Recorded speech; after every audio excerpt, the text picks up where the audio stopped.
أعوذ بالله من الشيطان الرجيم. بسم الله الرحمن الرحيم. ما أشهدتهم خلق السماوات والأرض ولا خلق أنفسهم وما كنت متخذ المضلين عضدا ويوم يقول نادوا شركائي الذين زعمتم فدعوهم فلم يستجيبوا لهم وجعلنا بينهم موبقا ورأى المجرمون النار فظنوا أنهم مواقعوها ولم يجدوا عنها مصرفا. محترم سامعین کرام، یہ سورۃ الکہف ہے.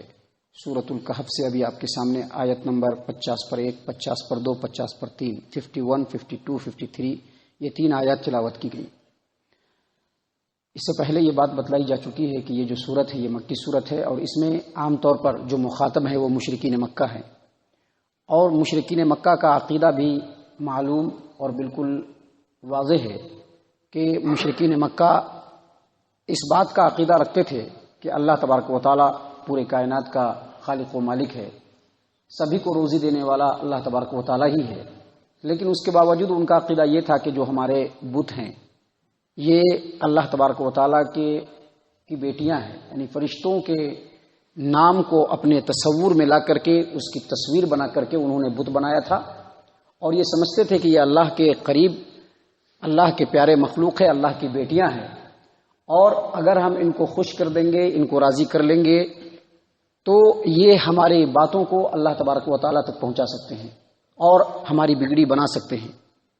جیسا کہ اللہ تبارک و تعالیٰ نے قرآن کریم کے اندر خود ان کے عقیدے کو واضح کیا ہے کہ وہ لوگ کہتے تھے کہ ما نعبدہم الا لیقربونا الی اللہ زلفی، یہ جو بت ہیں جن کی ہم پوجا کرتے ہیں، جن کی ہم عبادت کرتے ہیں، جن سے ہم دعائیں مانگتے ہیں، جن کے سامنے جھکتے ہیں، جن کو اپنی بگڑی بنانے والا سمجھتے ہیں، ہم ان کی عبادت اس لیے نہیں کرتے ہیں کہ یہ اللہ ہیں، بلکہ عبادت اس لیے کرتے ہیں کہ یہ اللہ سے ہم کو قریب کر دیں گے، ہماری باتوں کو رب تک پہنچا دیں گے، ہماری بگڑی بنانے میں یہ اختیار رکھتے ہیں. اللہ تبارک و تعالیٰ سے باتوں کو منوا سکتے ہیں، منوا کر کے ہمیں اولاد دلوا سکتے ہیں، ہمیں روزی دلوا سکتے ہیں، بیماری کو شفا یابی میں بدل سکتے ہیں.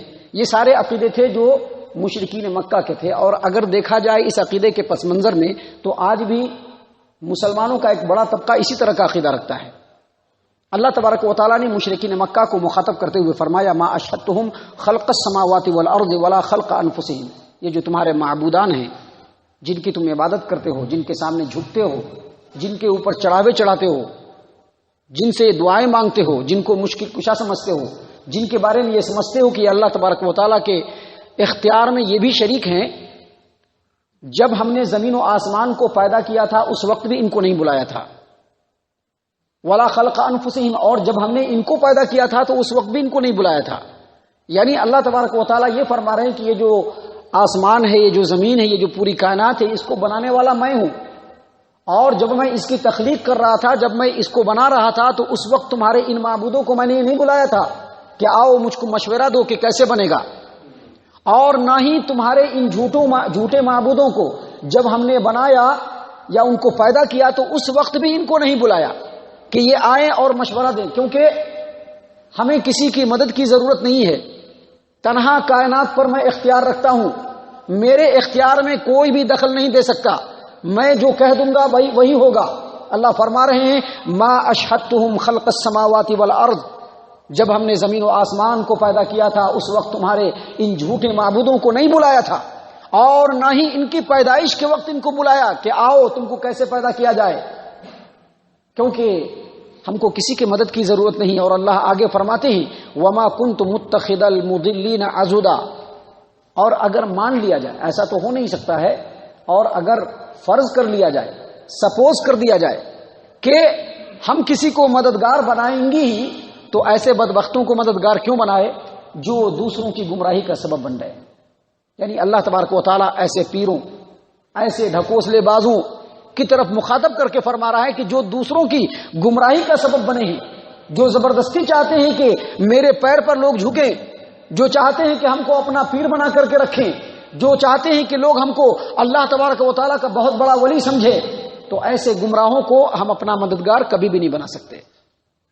اللہ تبارک و تعالیٰ مزید آگے فرماتے ہیں وَيَوْمَ يَقُولُ نَادُوا شُرَكَائِيَ الَّذِينَ زَعَمْتُمْ فَدَعَوْهُمْ فَلَمْ يَسْتَجِيبُوا لَهُمْ، اور اس دن کو یاد کرو جب اللہ تبارک و تعالیٰ تمام مشرکین کو حاضر کرے گا اور ان سے فرمائے گا نادو شرکائی الذین زعمتم، میرے ساتھ تم دوسروں کو جو معبود سمجھتے تھے، میرے اختیار میں جو دوسروں کو شریک کرتے تھے، جو کام میرے لیے کیا جانا چاہیے تھا تم دوسروں کے لیے کرتے تھے. مثال کے طور پر جانور کس کے لیے ذبح کرنا چاہیے؟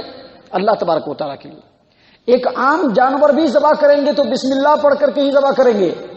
یہ ذبح کرنا جو ہے یہ عبادت ہے. لیکن اللہ تبارک و تعالیٰ کو چھوڑ کر کے پیروں کے نام، فقیروں کے نام، بتوں کے نام، ستاروں کے نام، نبیوں کے نام سے جو ہے جانور ذبح کرنا شروع کر دیتے ہیں. ایسے لوگوں کو اللہ تبارک و تعالیٰ بلائیں گے اور کہیں گے کہ میرے علاوہ جس کو تم نے معبود سمجھ رکھا تھا اس کو بلاؤ. اس دن تو تم سمجھتے تھے کہ ہمارے یہ جو پیر بابا ہیں، ہمارے یہ جو ملنگ بابا ہیں، ہمارے جو یہ دیوی دیوتا ہیں، یہ کل قیامت کے میدان میں رب کے سامنے کھڑے ہو جائیں گے اور کھڑے ہو کر کے کہیں گے کہ اے ہمارے رب، یہ ہمارا جو ہے بھکت ہے، یہ ہمارا مرید ہے، یہ ہمارا پجاری ہے، یہ دنیا میں ہم کو پوچھتا تھا، ہم کو اپنا ولی اور پیر سمجھتا تھا، آج تو ان کو بخش دے. یہ جو عقیدہ رکھنے والے جو لوگ ہیں، ان تمام کو کہا جائے گا کہ اپنے معبودوں کو بلاؤ. میرے ساتھ تم جن کو معبود سمجھتے تھے ان کو بلاؤ. نادو شرکائی الذین زعمتم، بلاؤ. اب چونکہ ان کا دنیا میں عقیدہ تھا کہ یہ جو ہمارے بابا ہیں، یہ جو دیوی دیوتا ہیں، یہ کل قیامت کے میدان میں رب کے بارگاہ میں ہماری سفارش کریں گے، ہم کو زبردستی جنت میں لے جائیں گے اگرچہ ہم جہنم میں جا رہے ہوں گے.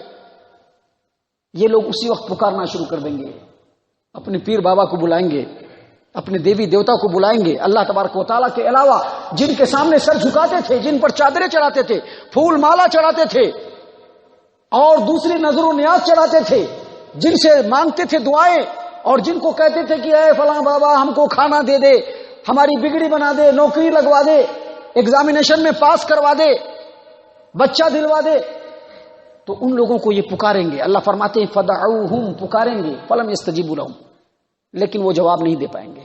اللہ نے قرآن کریم کے اندر سورۃ القصص میں دوسری جگہ فرمایا وقیل ادعوا شرکاءہم، وہ اپنے ان سے شرکاءکم، ان سے کہا جائے گا کہ اپنے معبودوں کو بلاؤ. فدعوہم، وہ پکاریں گے، فلم یستجیبوا لہم، لیکن ان کی پکار کا جواب نہیں دیا جائے گا، کیونکہ قیامت کے میدان میں رب کے حکم کے بغیر کوئی اپنی زبان کو بھی نہیں چلا سکتا ہے، کوئی اپنی زبان کو بھی نہیں چلا سکتا ہے. اللہ فرماتے ہیں فدعوہم فلم یستجیبوا لہم، وہ پکاریں گے لیکن ان کی پکار کا جواب نہیں دیا جائے گا. وجعلنا بینہم موبقا، اور ان کے معبودوں کے درمیان ایک بھڑکتی ہوئی ہلاکت آمیز کھائی ہوگی، یعنی جہنم کی کھائی ہوگی جس میں جہنم کا آگ بھڑک رہا ہوگا. یہ معبود اور یہ عابد دونوں ایک دوسرے سے مل نہیں پائیں گے. عبادت کرنے والا اور جن کی عبادت کی جاتی تھی دونوں ایک دوسرے سے مل نہیں پائیں گے. اور اس کا دوسرا مطلب یہ ہے کہ دونوں کے دلوں میں ایک دوسرے کے لیے دشمنی ڈال دی جائے گی. آج پیر بابا کے نام پر اور ملنگ بابا کے نام پر لوگ تلواریں نکال لیتے ہیں، اگر بولا تو گستاخی کیا تو گردن کاٹ دوں گا. لیکن اس دن جن بابا کی اتنی عزت ہوگی دل میں، ان کے لیے دل میں نفرت، عداوت اللہ تبارک و تعالیٰ ڈال دے گا کہ اسی کی وجہ سے جہنم میں جا رہے ہیں. اللہ فرما رہے ہیں وجعلنا بینہم موبقا، ان کے درمیان بالکل عداوت ڈال دی جائے گی، دشمنی ڈال دی جائے گی، دونوں ایک دوسرے کو دیکھنے کے لیے تیار نہیں ہوں گے. اللہ آگے مزید فرماتے ہیں ورأى المجرمون النار فظنوا انہم واقعوها، مجرمین لوگ اس دن جب جہنم کو دیکھیں گے تو ان کو یقین ہو جائے گا کہ ہم کو اسی جہنم کے اندر جانا ہے، یہاں کے عذاب کا مزہ چکھنا ہے. جہنم کو کب دیکھیں گے؟ جیسا کہ اللہ تبارک و تعالیٰ نے قرآن کریم کے اندر فرمایا ہے وَجِیءَ یَوْمَئِذٍ بِجَہَنَّمَ، سورۃ الفجر میں اس دن جہنم کو لایا جائے گا. اور نبی صلی اللہ علیہ وسلم کا فرمان ہے صحیح مسلم کتاب و صفت الجنت و نعیمہا و اہلہا باب جہنم اعاذنا اللہ منہ. عبداللہ ابن مسعود رضی اللہ عنہ بیان کرتے ہیں کہ جہنم کو لایا جائے گا، جہنم کے اندر 70,000 زنجیریں ہوں گی، لگام ہوں گے، اور ہر لگام کو 70,000 فرشتے پکڑ کر کے گھسیٹ کر کے جہنم کو لائیں گے. جہنم کی جو آواز ہوگی، اس کی گھن گرج ہوگی، اس کو دیکھ کر کے پہلے ہی مجرموں کی گھگی بن جائیں گی، حالت خراب ہو جائے گا. ابھی کہتے ہیں نا پینٹ میں پیشاب کر دینا، وہ بہت چھوٹی بات ہوگی اس وقت، یہ کچھ بھی نہیں ہوگا پینٹ میں پیشاب کر دینا. جہنم کو دیکھتے ہی ان کے حواس باختہ ہو جائیں گے، اور جہنم کا مشاہدہ مجرموں کو اس لیے کرایا جائے گا تاکہ ان کو یقین ہو جائے کہ اس میں پڑھنا ہے، اور اسی وقت سے وہ غم میں مبتلا ہو جائے، سوچ میں مبتلا ہو جائے. عذاب سے پہلے عذاب کی فکر، مصیبت سے پہلے مصیبت کا جو غم جو انسان کو لگ جاتا ہے، یہ بھی عذاب ہی ہوتا ہے. اللہ نے فرمایا وَرَأَ الْمُجْرِمُونَ النَّارَ فَظَنُّوا أَنَّهُمْ مُوَاقِعُوهَا. اس دن مجرمین جہنم کو دیکھیں گے تو یقین کر لیں گے کہ مجھ کو اس کے اندر جانا ہے. وَلَمْ يَجِدُوا عَنْهَا مَصْرِفًا، اور اس سے بھاگنے کا ان کو کوئی رستہ نہیں مل پائے گا. اللہ تعالی ہم تمام کو جہنم سے پناہ دے. دنیا میں زندگی رہتے ہی اللہ تبارک و تعالی ہم تمام کو ایسے اعمال انجام دینے کی توفیق دے جو اعمال ہمیں اللہ کی رضامندی کے رستے پر لے جائے. اللہ تعالی ہم تمام کو نیک توفیق عنایت فرمائے، جنت الفردوس میں جگہ عطا فرمائے. اے اللہ ہم تمام کو جہنم سے پناہ دے. اے مالک الملک ہم تمام کو جہنم سے پناہ دے. اے رب العالمین ہم تمام کو جہنم سے پناہ دے. آمین یا رب العالمین. وما علینا الا البلاغ المبین.